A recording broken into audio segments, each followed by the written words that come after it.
afternoon, everyone. My name is Dr. Plueger. I'm here to present to you the lived experiences of educators leveraging educational technology and connectivism for fostering academic achievement in higher education today. This is a transcendental phenomenon with goal as we practice study. So moving on into the background of my study, educational technology is the future of teaching in higher education today. So my study explored educators' experiences with digital technologies and their shift into leveraging educational technology, which prompted during COVID, as you've heard from some of our other colleagues. COVID pandemic caused us to do more online educating. So it also looks at the relationship between technology education and the learning environments within public universities in the southern region of the United States. So the problem, make sure I remember to turn. So the problem that I came across during my study is that educators tend to struggle with effectively leveraging educational technology tools to foster academic achievement and retention in higher education. So the purpose of my study was to aim to explore and describe educators' experiences while they leverage that technology to enhance student achievement and foster network connections within the higher education realm. So my literature gaps that I looked at are listed here. So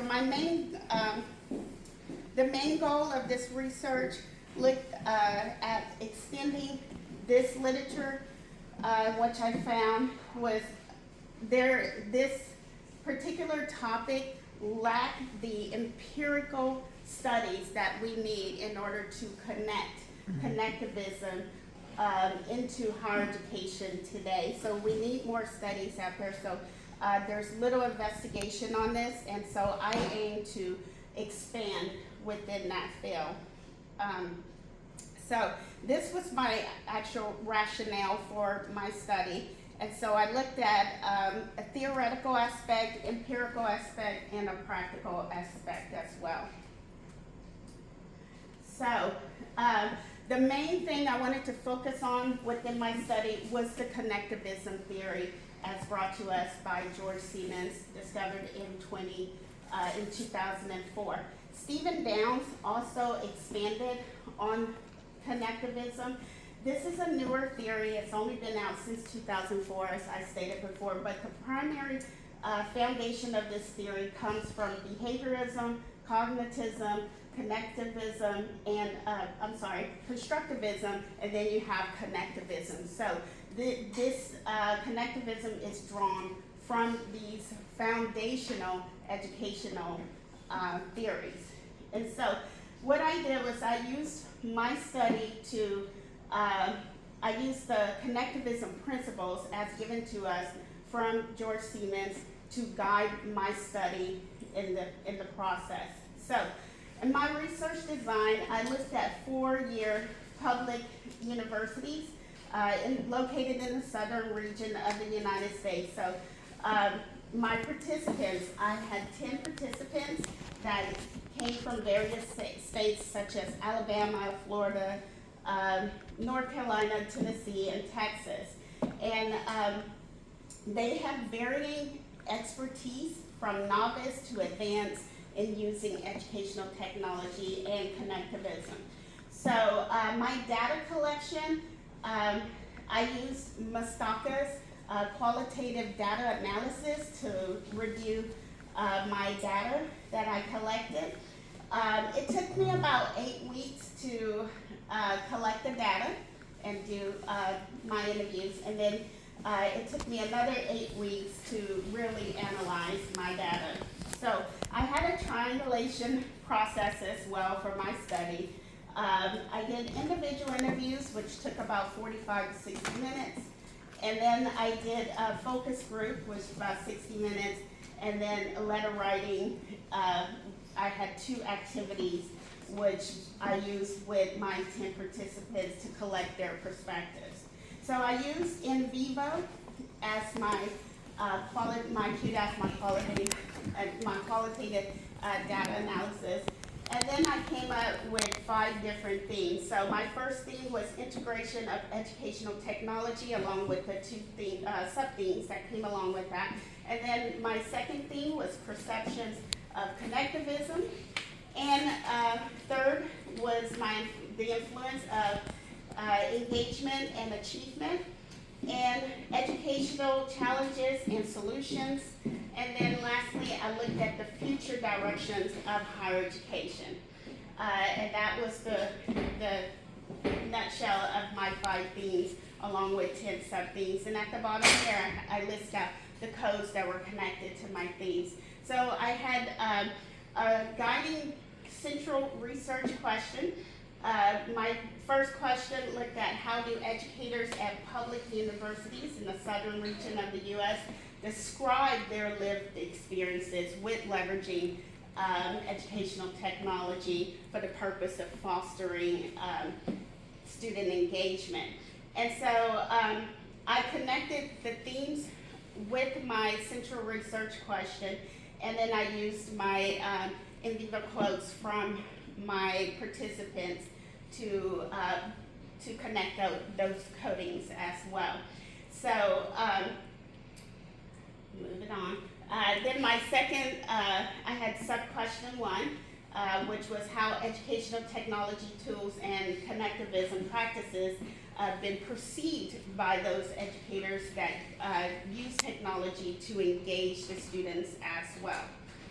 And then I had a sub-question 2, was how educators conceptualize and articulate their comprehension of development of connectivism over time within the academic discourse in higher education. And then the third sub-question was how do educators envision the future of teaching, which approaches within higher education, considering the influences of technology innovations for increasing the focus on connectivism. So there were 2 outliers that I found within my study. The first had to do with one of my participants stated that she noticed that there is some student resistance that happens when they're using new technology. So our assumption today is that students tend to be very tech savvy nowadays. Even the younger generation, they're very tech savvy. But when it comes to using technology for education purposes, they're really lost. And so I guess we just have that assumption.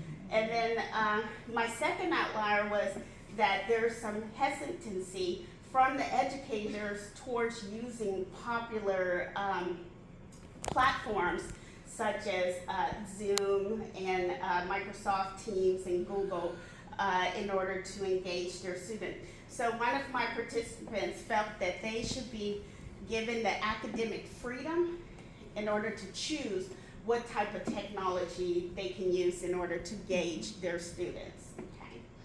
And so, of course, we looked at implications and implications for policy and practice. So policy, we can look at advocating for technology implementation, and then also aligning those connectivism principles with our teaching practices, along with funding, offering the funding and resources and giving those to the educators in order to support those practices.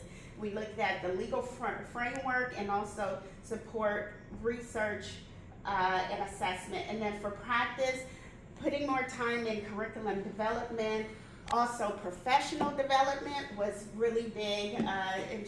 Educators are needing more professional development when it comes to technology. That was a really big one. And then also community engagement, getting the community involved, the stakeholders involved, and along with the students' family members involved as well. And assessment practices, so assessing the students' where they are in order to find out what they need in order to have that engagement. Empirical and theoretical implications. So empirical implications was enhancing student engagement. There was some challenges with professional development and also real world implications. And then theoretical implications were there were network learning, using network learning to connect with students from all around the world. And then the importance of technology in learning, having students in diverse learning modalities also may be helpful, and then building effective human connections. So more than just being online, but actually taking the time to make a relationship with your student to find out where they are in the learning process. And then adapting to the student needs. So I had one participant who had students that were online but didn't realize that he had a student that was visually impaired. So he put an assignment out there and then realized that the student could not do the assignment because they didn't have the vision to do it. So he actually was put into a situation to where he had to find a different way to connect to that student so they could afford to be able to complete the course. Okay. So future research, expanding the scope of diversity, and this being in the geographic and demographic reach, and also using a mixed method research, looking at a comprehensive analysis using that, and then integrative approaches in the disciplinary research should be included, addressing reluctances, like why are teachers are educators so hesitant with using technology? What are they afraid of? So looking at those barriers and finding some solutions to those. And then also effectiveness and influences, like what's influencing them to want to use this technology, and just kind of keying in on that. And then also, can't express this enough, professional development, evaluation, and training and effectiveness, like what is working and what is not working for the educators. And of course, policy influence assessment, where how does policy impact or enhances those engagements in using connectivism. And that's my presentation. I want to thank you all for your time. My name is Dr. Cynthia T. Plueger. I have a QR code here where you can scan that. It'll take you to my digital business card. Have a great day.